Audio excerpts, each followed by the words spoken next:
we're going places that we'll see them in a day or two, in a week at the most. And Dollywood is known as the friendliest place in the Smoky Mountains, and it's up to all of us on the train to help keep it that way. So as we go through the crossings on the count of three, let's give everybody a big howdy. You ready? 1, 2, 3.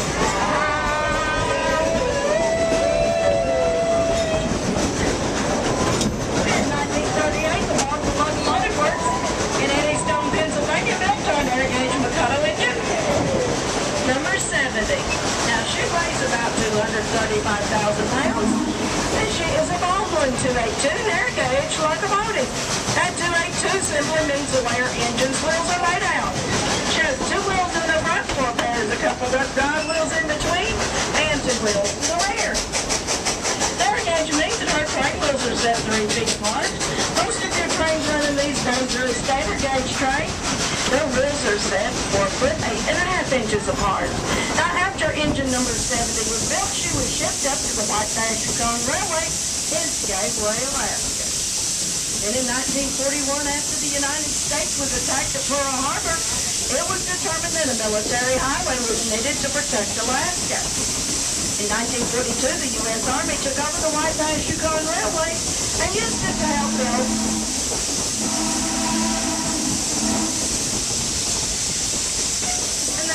to help build the Arkan Highway. The highway's purpose was to protect Alaska as well as the rest of the United States during World War II. Now this engine, along with 33 others, helped transport over 280,000 tons of supplies, materials, thousands of personnel and troops. And within 9 months, what seemed impossible became possible. The Arkan Highway was built. I bet y'all didn't know you were riding behind the veteran of World War II. Now we here at Dollywood are proud of all of our veterans, small branches of the military, and our prayers are with all of those on active duty today.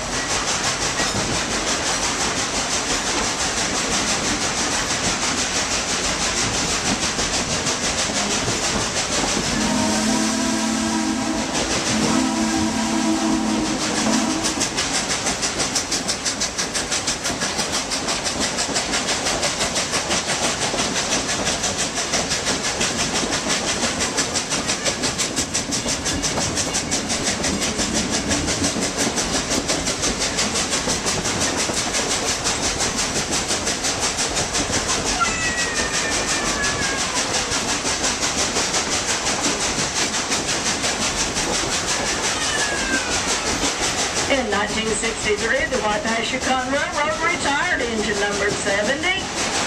And in 1977, she was sold to an East Tennessee theme park by the name of Silver Dollar City. And it was at that time that she affectionately became known as Cinderella.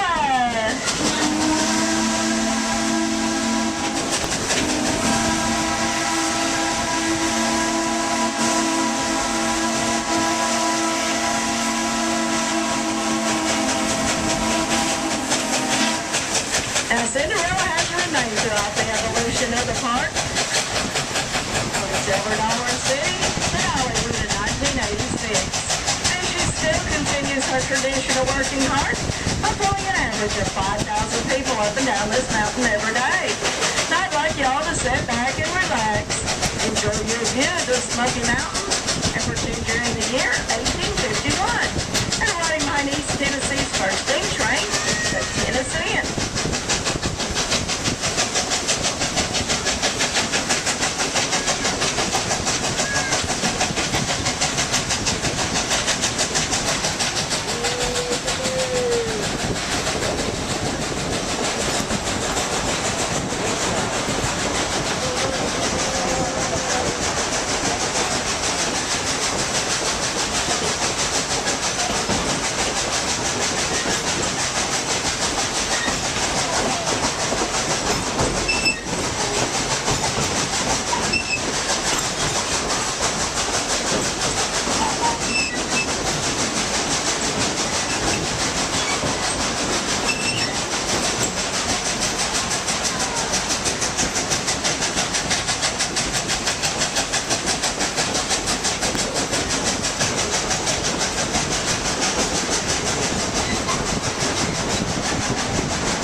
The Cherokee Indians call these mountains the place of the blue smoke.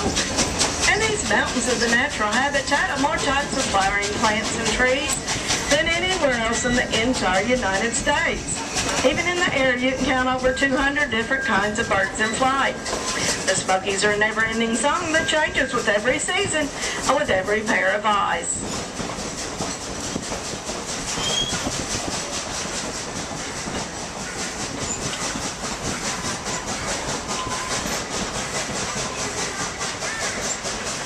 Now, folks, we here at Dollywood are so proud of our engine Cinderella that we say we toot our own horn. So if you'd like for that engineer to blow the whistle and play you a song, on the count of 3, I need everybody to holler real loud so they can hear you over the sound of the engine.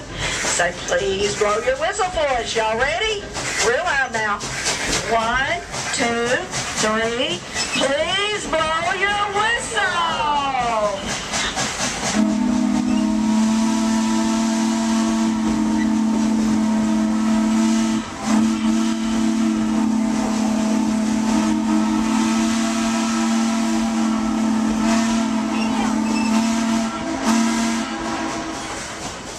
Now, I was for whistling a song short and sweet, but it was pretty good. Let's give him a big old hand.